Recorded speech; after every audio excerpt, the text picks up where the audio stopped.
happy holiday. I don't know, is that what you say?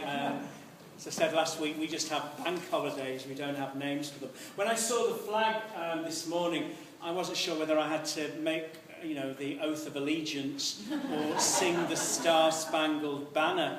But anyway, whatever I'm supposed to do, a very happy day to you and a happy weekend as we come to the end of our summer.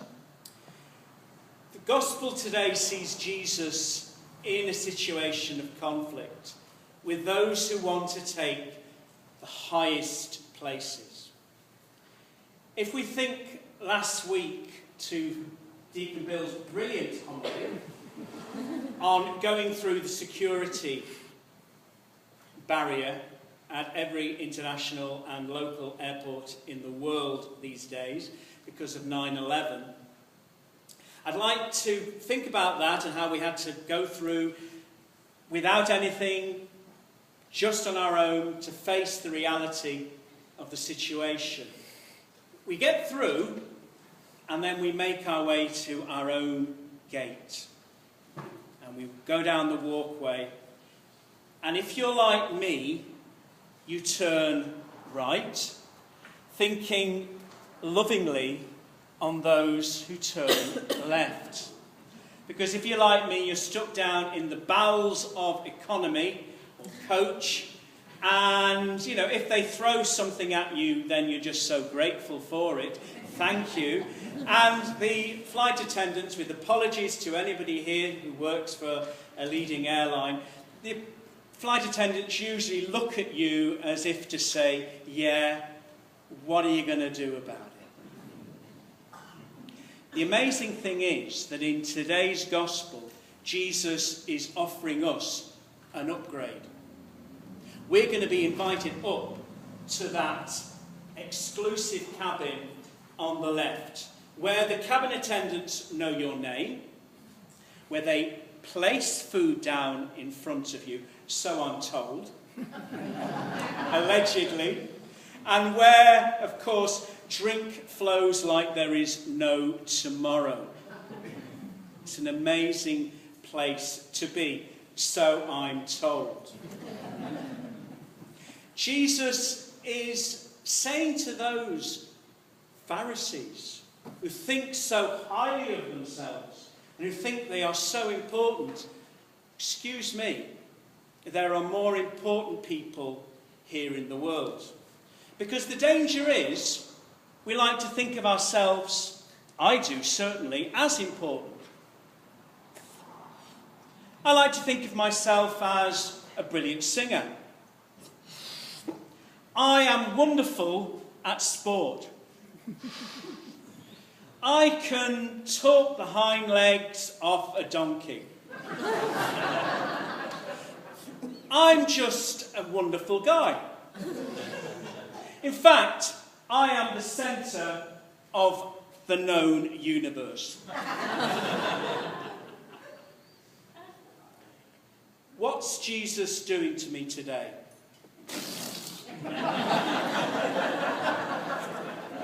He's bursting my bubble. He's saying, no, excuse me, you are not the centre of the world. You are part and parcel of a community that must care for others, a community that Jesus came to in Nazareth and said in those immortal words, I have come to set the prisoners free, to give to the blind new sight. That's exactly what we're hearing in today's gospel. Jesus is saying, think about those on the outer rims of society, those who cannot pay you back, those who can't recompense the favour that you're giving to them. Think of them. Think of the lowly. Think of the humble. Because in doing so, you too will become humble.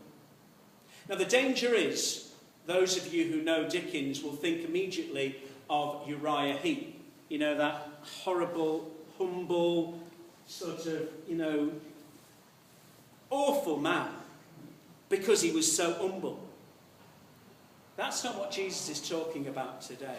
Jesus is talking about real humility. Where do we get the word from? It's a Latin word, humus, which means the earth, the ground, the soil. Jesus wants us to be rooted on the ground, on the earth, on the soil. Not to come up with this false humility. Oh no, I'm not possibly worthy. No, thank God for the gifts that you've been given. Thank God for the talents that you've got, and use them in all humility. Because humility means to be grounded, to be real, to be part and parcel of the society in which you live. And I've been so blessed over these last 3 weeks on vacation here, seeing Mother Nature at work, seeing people cooperating with Mother Nature to create wonderful things, whether they be plants, whether they be food, whether they be raising of animals and cattle. Because it seems to me that this community here is about rootedness and earthiness and reality. That's what Jesus is calling us to. When St. John Bosco had his school in Italy all those years ago, he had a young boy in the school called Dominic Savio. And Dominic did all kinds of crazy things to try and make his life better. He used to put stones in his bed so he wouldn't sleep properly at night. He wouldn't eat food properly. He'd only have a little thin blanket shielding him from the rigours of the alpine winters. And John Bosco looked at him and said, "You are stupid. This is not what's going to make you a saint." And that's, by the way, what Francis invites, Pope Francis that is, invites all of us to do, to become saints.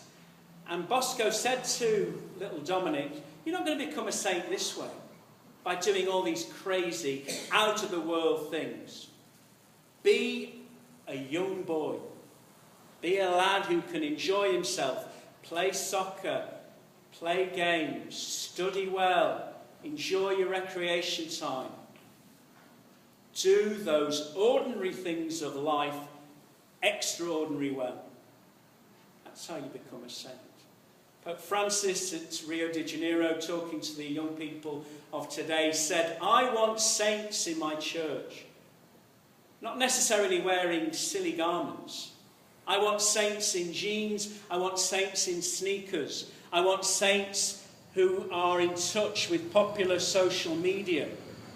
Maybe even watching MTV. That's the saints I want.